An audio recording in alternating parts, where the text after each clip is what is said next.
سبحان اللہ لا الہ الا اللہ واللہ اکبر سبحان اللہ والحمد للہ ولا الہ الا اللہ واللہ اکبر سبحان اللہ والحمد للہ ولا الہ الا اللہ واللہ اکبر نحمدہ ونصلی علی رسولہ الکریم اما بعد قال اللہ تعالی فی القرآن المجید فاعوذ باللہ من الشیطان الرجیم بسم اللہ الرحمن الرحیم ان اللہ وملائکتہ یصلون علی النبی یا ایھا الذین آمنوا صلوا علیہ وسلموا تسلیما اللهم صل على سيدنا ومولانا محمد الجود والكرم اللهم صل على سيدنا ومولانا محمد وآله الغر اللهم صل على سيدنا ومولانا محمد وآله وصحبه وبارك وسلم أما بعد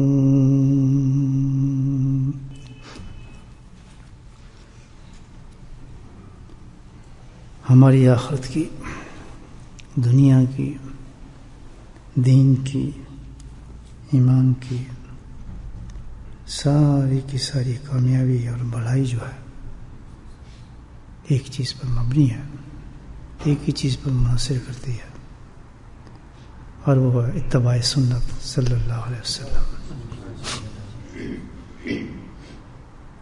پورا دین، پوری آخرت، پوری دنیا، سب کی کامیابی جو ہے دوستو اسی ایک چیز پر ہے۔ جب تک بندہ نبی کریم صلی اللہ علیہ وسلم کی اطاعت اور آپ کی سنتوں پہ عمل کرتا رہتا ہے تو الحمدللہ اس کا دین مکمل کامل دین رہتا ہے۔ جیسے سنتیں کمزور ہونا شروع ہوں، نبی پاک میں اتباع کمزور ہو تو دین جو ہے وہ کمزور ہونا شروع ہو جاتا ہے انسان کا۔ سارا معاملہ جو ہے دنیا کا ہو یا آخرت کا ہو، تمام کا تمام جو ہے وہ نبی پاک سب کے اتباع پر منحصر ہے۔ اور جس وقت انسان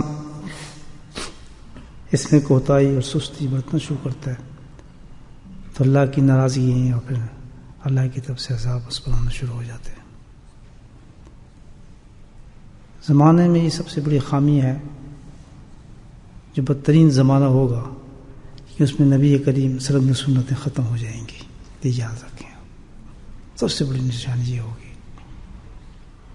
اور سبب یہ ہوگا ساری رسوائی کا اور تمام اللہ کے عذابوں کا، مصیبتوں کا، کہ اس وقت امت جو ہے نبی پاک کی سنتوں کو چھوڑ دے گی۔ من رغب سنتی فلیس منی، خود نبی کریم صلی اللہ علیہ وسلم نے ارشاد فرمایا کہ جب تم میری سنتوں سے اعراض کرو گے تو پھر میرا تمہارے سے کوئی تعلق ہی نہیں رہے گا۔ فرض سمجھ، کوئی بھی تعلق نہیں میرا تمہارے سے، میرے اور تمہارے درمیان جو ایک تعلق ہے اسی وقت قائم رہ سکتا ہے۔ اللہ کے نبی فرماتے ہیں کہ جب تم میری سنتوں پہ عمل کرو گے۔ اب یہ سنتوں پہ عمل کرنا صرف یہی نہیں ہے کہ ہم نماز کی سنتیں ادا کر رہے ہیں یا وضو کی سنتیں ادا کر رہے ہیں یا صرف کپڑوں کی سنتیں ادا کر رہے ہیں۔ سنتوں کا مطلب تو یہ ہے کہ دین کی، دنیا کے ہر لائن میں، ہر شعبے کے اندر نبی کی سنت کا عمل ہے۔ معاملات ہو، معاشرت ہو، گھر ہو، بار ہو، تجارت ہو، کوئی بھی کسی چیز میں برکت رہے گی نہیں اگر وہ سنت کے خلاف کام کریں گے۔ اس گھر میں برکت نہیں ہوگی، اس تجارت میں برکت نہیں ہوگی، اس لین دین میں برکت نہیں ہوگی، بجائے برکت کے اس پہ اور اللہ کی طرف سے مصیبت انسان پہ نازل ہو جائیں گی۔ اگر وقتی طور پر اس میں کوئی نظر آ رہا ہے کہ ہماری ترقی ہو رہی ہے یا استدراج ہوگا، بلکہ وہ ایک عذاب کی اللہ کی شکل ہے، اس کو ہوش ہی نہیں آنے دیں گے ہم کہ توبہ بھی کر سکے۔ وہ سمجھے گا میں بڑا خوشحال ہوں، بغیر سنت کی زندگی گزر رہی ہے، مال تو کافی آ رہا ہے اور سب کچھ ہے، تو وہ استزاد کہا جاتا ہے. یہ بھی اللہ کے عذاب کی ایک قسم ہے کہ جس سے سخت ترین ناراض ہوں گے تو اس پر تو ایسا عذاب ڈال دیں کہ ہوش ہی نہ رہے، سمجھے میں بالکل ٹھیک ٹھاک ہوں، مجھے کوئی غم ہی نہیں سب چل رہا. تو سارا کا سارا جو گیم ہے دوستوں ہماری زندگی کا، یاد رکھنا وہ نبی اپنی اتباع پر ہے. جب بندہ اتباع چھوڑ دے گا، آسن کے سنتوں پہ چلنا چھوڑ دے گا تو برباد. ایک جنگ تھی، حضرت عمر رضی اللہ تعالیٰ کا زمانہ تھا، بہت ہی بڑے بڑے جرنیل اس زمانے کے جو اس جنگ میں شامل تھے. بہت بڑی جنگ تھی، دشمنوں سے لڑائی تھی. مہینے گزر گئے، فتح ہی نہیں ہو رہی. بڑے سخت پریشان ہوئے، ہر تدبیر کر کے دیکھی، کوئی معاملہ نہیں بنا. وہیں کے وہیں جمع ہیں، دونوں دشمن بھی کھڑے ہیں، وہ بھی کھڑے ہیں، آگے قدم ہی نہ اٹھ رہے ہیں، نہ کوئی تدبیر کارگر نہیں آ رہی، سمجھ نہیں آ رہا. تو آخر پھر جو سپہ سالار تھے اس وقت کے، غالب خالد بن ولید تھے، انہوں نے پھر حضرت عمر کو پاس قاصد بھیجا کہ ہم نے تو ہر تدبیر استعمال کی ہے، ہر معاملہ کیا ہے، سمجھ نہیں آتا کہ کچھ کاریگری نہیں ہو رہا، ہم اس میں کامیابی نہیں ہو رہے، ٹس سے مس نہیں ہو رہا دشمن. تو حضرت عمر رضی اللہ تعالیٰ نے یہ نہیں کہا کہ تمہاری فوج میں کمی ہے، تمہارے ہتھیاروں میں کمی ہے، یا تم لڑنا نہیں جانتے، یا فلاں ہے، اسے ایسے کر لو. نہیں، سبحان ایمان دیکھیں لوگوں کے. فرمایا جہاں تک میں سمجھتا ہوں ایک ہی معاملہ ہو سکتا ہے کہ تم لوگوں سے کوئی ضرور سنت جو ہے قطع ہو رہی ہے. سبحان اللہ، تم سے کوئی سنت قطع ہو رہی ہے نبی جس کی وجہ سے اللہ تعالیٰ نے تم سے رخ پھیر لی ہے. سوچو کون سی سنت تم جو ہے چھوڑ رہے ہو. قاصد واپس ہے، جنرل سارے بیٹھے، مشورہ ہوا، کہتے واقعی سی بات تو صحیح ہے. کون سی ایک سنت قطع ہو رہی تھی، اندازہ لگا. وہ کیا تھی جس کا ہمارے نزدیک تو اس کی کوئی قیمت ہی نہیں ہے. آگے نبی کریم کا ہر سنت بہت عظیم ہے. چھوٹا کہنا تو منہ ہی نہیں ہے ہمارا، کسی طریقے کو چھوٹا کہنا ہے. جہاں رشتہ جڑ رہا ہے آپ صلی اللہ علیہ وسلم سے، ہم اس کو چھوٹا کیسے کہہ سکتے ہیں؟ کس طرح کس منہ سے ہم کہہ سکتے ہیں بات کہ یار چھوٹی سی سنت. غور کیا تو کیا چھوٹ رہا تھا ان سے؟ تہجد گزار تھے، عبادت گزار تھے، ذاکر تھے، تلاوت کرنے والے تھے، قرآن و سینوں میں تھی، سجود، تہجد، کیا چیز کی کمی تھی ان کی؟ روزگار سب کچھ تھا. ایک سنت قطع ہو رہی تھی، وہ کیا تھی کہ مسواک کی سنت جو قطع ہو رہی تھی. مسواک ایک سنت کہتے بات سمجھ یہی کہ باقی تو سب کچھ چل رہا ہے. جہاں ہم سمجھتے ہیں یہ مسواک کی سنت سستی ہو رہی ہے، بس انہوں نے پوری فوج کو بلایا، حکم دے دیا کہ ہر آدمی، ہر فوج کا جو آدمی ہے وہ مسواک کرے. بس سنا تھا فوج نے، وہ درخت تھے سب درختوں میں چڑھ گئے. الحمدللہ جتنے بھی صحابہ تھے سب پوری فوج درختوں میں چڑھ کے انہوں نے ٹہنی توڑی، اور جناب انہوں نے وہیں پہ درختوں پہ ان جھول جھول کے مسواک کرنا شروع کر دیا. جب دشمن کی نظر پڑی کہ یہ کیا کر رہے ہیں، ان کے ذہن میں ایک دم شیطان نے چیز ڈال دی کہ ان کے تو اپنے دانت تیز کر رہے ہیں، اب تو یہ ہمیں دانتوں سے کھائیں گے. سبحان اللہ. تو روب کسی طرح بھی اللہ تعالیٰ ڈال سکتا ہے. یہ تو روب ہے کسی انسان کو. بعض جب کتنے آدمی کچھ بھی ہو، لیکن جب روب پڑ جاتا ہے آدمی کا، کتنی بڑی ہو اس کے سامنے مصیبت، اس کو کچھ بھی اثر نہیں ہوتا، بھگ جاتا. ان پہ اتنا روب پڑا کہ الحمدللہ بھی انہوں نے مسواک پہلی دفعہ کی تھی، دشمن نے بھاگنا شروع کر دیا اور علاقہ فتح کر لیا. کتنی بڑی مثال ہے دوستوں. ہم اپنی پریشانیوں کے، مصیبتوں کے سبب کتنے تلاش کرتے ہیں، لیکن کبھی یہ نہیں سوچتے کہ ہماری زندگی میں سنتیں کتنی قطع ہو رہی ہیں نبی پاک صلی اللہ علیہ وسلم کی. نہ ہمارے سونے میں سنت ہے، نہ گھر جانے میں سنت ہے، نہ ہمارے بیٹھنے میں سنت ہے، نہ ہماری شکلوں میں سنت ہے، نہ ہمارے لباسوں میں سنت ہے. بس کہتے ہیں کہ ہم تو بڑے کامیاب. بھائی وہ نمازیں بھی کامیاب نہیں، وہ عبادات بھی قبول کس نے کرنا ہے؟ اللہ نے. تو اللہ کے حبیب فرمایا میرا تعلق ہی نہیں ہے. ایسا نہیں، میں سے کوئی تعلق نہیں ہے.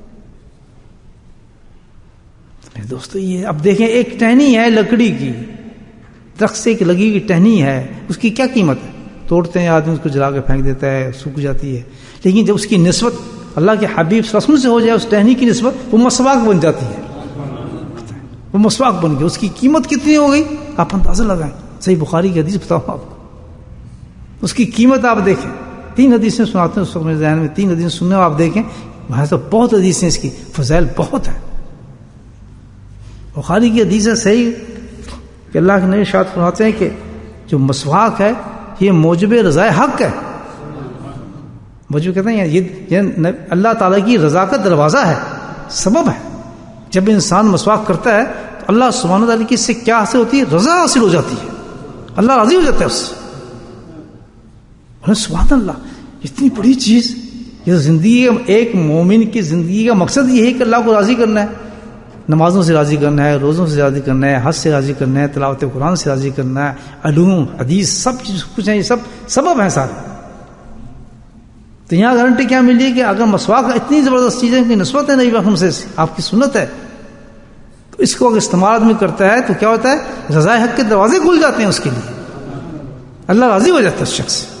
پتہ نہیں کیا اس میں ایسی چیز ہوگی. بلکہ ایک حدیث ہے، غالباً بیہقی کی حدیث ہے، عائشہ رضی اللہ تعالیٰ اس کو نقل کرتے ہیں کہ بھائی اللہ کے نبی نے فرمایا صلی اللہ علیہ وسلم کہ یہ جو مسواک ہے، ایمان کے بعد جو سب سے بڑی ہماری عبادت ہے، ایمان کے بعد سب سے بڑی عبادت کیا ہے؟ نماز. سب سے بڑی عبادت ہے. ایمان کے بعد جو سب سے بڑی عبادت ہماری کیا ہے؟ نماز ہے. جس کی نماز اچھی اس کی آخرت بھی اچھی، قبر بھی کامیاب. پہلا سوال نماز کا ہوا، آخرت سب سے بڑی چیز ہے. تو دوسرے درجے پہ رضا حق کے بعد کیا آتی؟ عبادت آتی، جو سب سے بڑی عبادت ہے. میں اس کا اثر کیا ہوتا ہے؟ مسواک کیا اثر ہوتا ہے؟ اس کا اثر یہ ہے حدیث میں کہ جو مسواک کے ساتھ نماز پڑھتا ہے 70 گنا افضل ہو جاتی ہے نماز. 70 گنا افضل، یعنی قبول. ثواب اس کا کہاں سے کہاں بڑھ جاتا ہے، آپ اندازہ لگے. ہم اس کو دیکھیں اب ہماری امت میں کتنا حال ہے اس کا، اس مسواک سے ہم کہاں کامیاب ہو سکتے ہیں، کس طرح جی سکتے ہیں، کس طرح ہمارے مطلب اللہ ہم سے راضی ہو سکتا ہے. ایک تو ایک سنت کی بات کر رہا ہوں آپ سے. ہماری تو زندگی ہونی چاہیے ساری سنت پر. سوچنے والی بات دوستو، ایک مطلب اپنے آپ کا حقیقت پسند زندگی کے سامنے رکھ ہم سوچیں کہ یہ کوئی ایک روایتی چیز نہیں ہے دین کی. اپنی مرضی سے ہم چلتے رہیں، جو بس ٹھیک ہے، بس ہمیں یہ چیز پسند ہے، بس ہم یہی کریں گے، ہمیں یہ چیز آسان لگتی ہے ہم وہی کریں گے. وہ تو دین عادت بن جاتا ہے. دین وہ ہوتا ہے جو اللہ کی مرضی کے ساتھ کیا جائے، چاہے دل کو گوارا ہو نہ ہو، چاہے دنیا مذاق اڑائے، چاہے وہ ہمارے لیے مصیبت بنے، چاہے ہمیں کتنی بھی اس میں دشواری اٹھانی پڑے، لیکن اللہ کی مرضی یہ وہ ہمیں کرنا پڑے گا. اگر اپنی مرضی کے ساتھ ہم دین کرنا شروع کریں گے، وہ دین تو نہیں ہوتا، وہ تو پریکٹس ہو جاتی، تو وہ دین نہیں رہا. تو کتنی بڑی بات ہے رضا حق، اور اس کے بعد نماز کا اتنا درجہ. اور آخری جو سٹیج ہے مومن کی وہ بھی سنیں آپ. رضا حق بڑی سٹیج ہے، پھر عبادت بڑی سٹیج، آخری جو موت. فرمایا مسواک جو عادت ڈالتا ہے مسواک کی، الحمدللہ عجیب گارنٹی آ رہی ہے، وہ جس دنیا سے جاتا ہے تو کلمہ پڑھتا ہوئے جاتا ہے، یعنی ایمان کے ساتھ خاتمہ اس کا ہوتا ہے. کریں گے بھائی اہتمام اس کا ہر وقت جیب میں. بہت مومن کا ہتھیار ہے. کچھ ہو نہ ہمارے جیب میں، پین نہ ہو بے شک، لیکن مسواک ضرور ہونی چاہیے. الحمدللہ اتنی قیمتی چیز ہے دوستو. یہ اللہ کی رضا کرنے کے راستے ہیں جو اللہ نے بتایا نبی پر. ہم سنتوں کو اس طرح پکڑیں، کوئی سنت سمجھ آئے اس کو کبھی نہ چھوڑے آدمی، ضرور کریں. اتنی فضیلت ہے اس کی کہ اللہ کے نبی ارشاد فرماتے ہیں، مسند احمد بھی حدیث سے غالباً فرماتے ہیں کہ اس کی فضیلت اور اس کی جو اہمیت اس کی اتنی ہے کہ میرا دل کرتا ہے، اللہ کے نبی فرماتے ہیں، کہ میں اپنی امت کو اس کی فضیلت دیکھتے ہوئے، اس کی اہمیت دیکھتے ہوئے، اس کے انعامات دیکھتے ہوئے، اس پر رحمت اللہ کی دیکھتے ہوئے میرا دل کرتا ہے کہ یہ میں اپنی امت کے اوپر ہر نماز کے لیے واجب کر دوں. کتنی بڑی بات ہے. کتنی میں محروم نہیں کرنا چاہتا اپنی امت کو. دل کرتا ہے کہ میں اس کو واجب کر دوں، لیکن ڈر یہ ہے کہ وہ دشوار ہو جائے گا واجب کرنے پہ. عقل یہی کہ خود ہی استعمال کریں تو اتنے فائدے میں اس کو بتا رہا ہوں. دونوں طرف سے رحمت اللہ عالمین تھے نا، تکلیف میں دینا چاہتے لیکن فائدے ہی بتا دیں کہ جو عقل مند ہوگا آدمی اس کو ضائع نہیں کرے گا. اس کتنے بڑے بڑے فائدے. تو میرے دوستو یہ تو بہت بڑی چیز ہے کہ اللہ تعالیٰ نے. ہاں ایک اور حدیث مجھے آ رہی تھی کہ سبحان اللہ فرماتے ہیں کہ جبریل علیہ السلام نے اتنی تاکید فرمائی ہے اس کی کہ میرا دل کرتا ہے کہ مسواک کرتے کرتے میں اپنے منہ مبارک کو گھس ڈالوں. سبحان اللہ. جتنی پسند ہو اللہ کے نبی صلی اللہ علیہ وسلم کو، اور ہماری زندگی میں چیز ہوئی نہ، گھروں کے اندر بھی نہ ہو. 18 مقامات ایسے ہیں مسواک کرنے کے. کتنے مقامات ہیں؟ 18 سے زیادہ مقامات ہیں جس میں ہمیں مسواک کرنی چاہیے. مستحب اور سنت ہے، نہیں چھوڑنی چاہیے. اب 18 کی میں تشریح تو اس وقت نہیں کر سکتا، بہت مشکل ہے. اب بہت سے آپ سنتے رہتے ہیں، علماء کرام سے بھی جانتے ہیں، اس میں نماز وغیرہ سب آتی ہے. لیکن 3 اوقات میں آپ کو بتاتا ہوں. میں نہیں اس میں سے جو بہت اہم ہے اس میں ضائع نہ کریں آپ، بہت فائدہ ہے اس کا.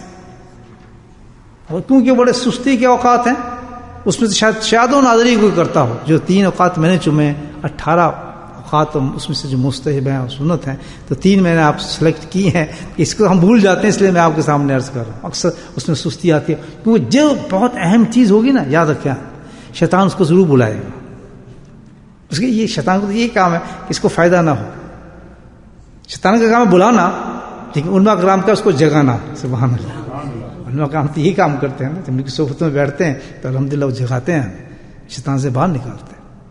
3 اوقات پہ ضرور پابندی اختیار کریں. اللہ مجھے بھی توفیق دے اور آپ کو بھی توفیق دے. یہ بہت سستی کی 1 نمبر ہے. حضرت عائشہ صدیقہ رضی اللہ تعالیٰ فرماتی ہے، آپ کی حدیث ہے، کیا بخاری کی حدیث ہے کہ نبی کریم صلی اللہ علیہ وسلم جب بھی گھر میں تشریف لاتے تھے تو سب سے پہلے کچھ کام نہیں کرتے تھے، آپ سب سے پہلے مسواک فرماتے تھے. اس میں بہت کچھ لگا ہے ہمارے. یہ معمولی چیز، اللہ کے نبی کی ایک سنت، ایک حدیث، اتنی تشریحات اس کی ہو سکتی ہیں کہ کتابوں لکھ دی جائیں. میں آپ کو صحیح بتا رہا ہوں، کتابیں. ابھی کیا اس میں حکمت تھی اللہ کے نبی کی جو امت کے لیے اتنا بڑا سبق دیا کہ جب بھی انسان گھر میں آئے، مجھے یقین ہے بہت کم لوگ یہ کام کرتے ہوں گے. اور کتنی بڑی محرومی ہے اس سے. وجہ یہ ہے کہ جس وقت انسان باہر سے گھر میں آتا ہے تو لاکھوں قسم کے فکرات، تفکرات، مصیبتیں اس کے ساتھ ضرور ہوتی ہیں. اس کے بعد پھر باہر کے ماحول، جنات، جادو، سب کے سب اس کے ساتھ چلتے ہیں گھر میں آنے کے لیے تاکہ اس کے گھر کو برباد کریں. یہ روحانی پوزیشن ہے ہماری جو اندر آتے ہیں. ہم دیکھ نہیں سکتے، لیکن احادیث سے تمام نقشہ میں اللہ کے نبی نے بتا دیا ہے. ٹھیک ہے، تو ان تمام چیزوں کو جب ساتھ لے کے چلتا ہے، اس کے پاس کوئی توڑ ہے ہی نہیں. میں اندر گیا، ہمارے میں غیر قوم میں فرق کیا رہ گیا؟ پھر تو کچھ بھی نہیں رہا. لیکن ایمان والوں کے لیے اللہ نے کتنا بڑا پروٹیکشن دیا ہے کہ تو دیکھ تو نہیں سکتا، لیکن تجھے ایک ایسی چیز ہم بتا دیتے ہیں الحمدللہ کہ جتنے بھی مصائب بلائے تو ساتھ لے کے جائے گا، گھر میں تیرے سکون ہوگا اگر تو ایک کام کر لے گا کہ سب سے پہلے جا کے مسواک استعمال کر لے. بہت بڑا پروٹیکشن ہے اس کے ساتھ الحمدللہ. ایسی انسان کو سکون ملتا ہے گھر میں آنے کے بعد کہ بہت سی چیزیں جو اس کو انتشار کر رہی ہوتی ہیں اس کے ذہن کے اندر، پریشانی کر رہی ہوتی ہیں، جس سے لڑائیاں کریٹ ہوتی ہیں، جھگڑے شروع ہو جاتے ہیں گھر کے اندر، جاتے ہی الحمدللہ ایک دم پانی کی طرح صاف ہو جاتی ہے وہ چیز. مسواک کرتے ہی وہ تازگی آ جاتی ہے دماغ کے اندر.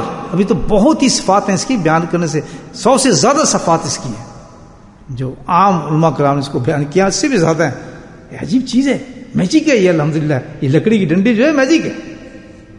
آپ دیکھیں، تو ایک تو یہ وقت اس میں ہم نے پکا کام کرنا ہے. کیا کرنا ہے؟ سب سے پہلے کام کسی سے بات نہیں کرنی، سیدھے جا کے کیا کرنا ہے؟ مسواک کرنا. یہ دین نہیں، ہماری پروٹیکشن ہے آخرت کے لیے اور دنیا کے لیے. اور ایک تو علاج ہوگا ہمارا فائدہ ہوگا، اس کے ساتھ کیا ہوگا؟ الحمدللہ نبی کریم صلی اللہ علیہ وسلم کی ایک سنت کو زندہ کریں گے، 100 شہیدوں کا ثواب ہوگا. ثواب دیکھیں، 100 شہیدوں کا ثواب ہو جائے گا سنت کریں گے. دوسرا جو وقت ایک ہے وہ بھی بہت زبردست ہے، وہ ہے ہمارا سونے کا. جب انسان سونے جاتا ہے تو وہ مرنے جاتا ہے. یاد رکھیں، بالکل مرنے جا رہا ہے، کہہ کے جاتا ہے کہ اللہ مرضی ہے تیری، میں تو اب آ گیا ہوں اور میں تو یہ نیند جو ہے موت ہے. کہتا ہے آدمی کہ میں تو موت مر رہا ہوں، کیونکہ موت کا اور نیند کا بالکل ایک ہی چیز ہوتی ہے. جب آپ سو رہے ہوتے ہیں ہوش ہوتا ہے، کچھ ہی کر لے آپ کے ساتھ آدمی، مکھی باغ جو آدمی چلا جائے، چور ڈاک کچھ کر لے، آپ خراٹے مار رہے ہیں. موت بھی ایسی ہے، جب آدمی مر جاتا ہے اس کو کچھ پتہ ہی نہیں چلتا کہاں ہوئے کہاں نہیں. وہ تو پھر فرشتے قبر میں آ کے اٹھاتے ہیں، آپ اڑ جائے، آپ تیرے حساب کتاب ہونے والا. تو یہ جو ہم بسترے پہ جا کے سوتے ہیں، آرام کرتے ہیں، یہ اللہ نے ایک پریکٹس دی ہے ہمیں روزانہ موت کی. آدمی دیکھتا ہے کہ مر گیا، ٹھیک. تو اس وقت فرمایا کہ جس وقت تم مرنے کے لیے جا رہے ہو، سبحان اللہ، اللہ کا نبی فرماتے ہیں کہ جس وقت کا آخری وقت ہے تمہارا، اور جس وقت تیار ہو گئے، جب بسترے میں جا رہے ہو، اور جب تم ایک چھوٹی قبر ہے دنیا کی اس میں جا کے لیٹ جاؤ گے، تو اس وقت خیال رکھنا جانے سے پہلے ایک کام کر لینا. کیوں کہ مسواک کی صفت رکھی ہے اللہ پاک نے کہ جو مسواک کر کے آئے گا اس کی بخشش ضرور فرمائیں گے، حضرت ایمان میں جائے گا. تو سونے سے پہلے وہ تو ہم کرتے ہیں، برش بھی کرتے ہیں، ضرور کریں، برش بھی کریں، اس کو لوگ کہتے ہیں انگلش بھی کرتے ہیں. لیکن جو سنت نبی بنی، وہی لکڑی کی ایک ڈنڈی لے کے آپ نے دانتوں پر پھیرنی ہوگی، اس کا طریقہ پھر کبھی آپ کو بتائیں گے انشاءاللہ کہ اس کا طریقہ بھی ہے، اس کے آداب بھی ہیں، اور اس کے آداب نہ کرنے پر سزائیں بھی ہیں اور بیماری بھی ہیں. خیال رکھیں.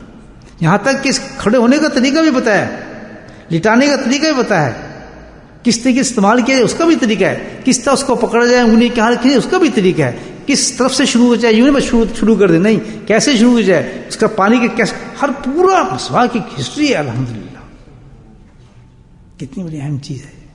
تو دوسری چیز سمجھ آ گئی نا کیا ہے سونے کے بعد. اور تیسری چیز کیونکہ موت وہ بھی آ گئی.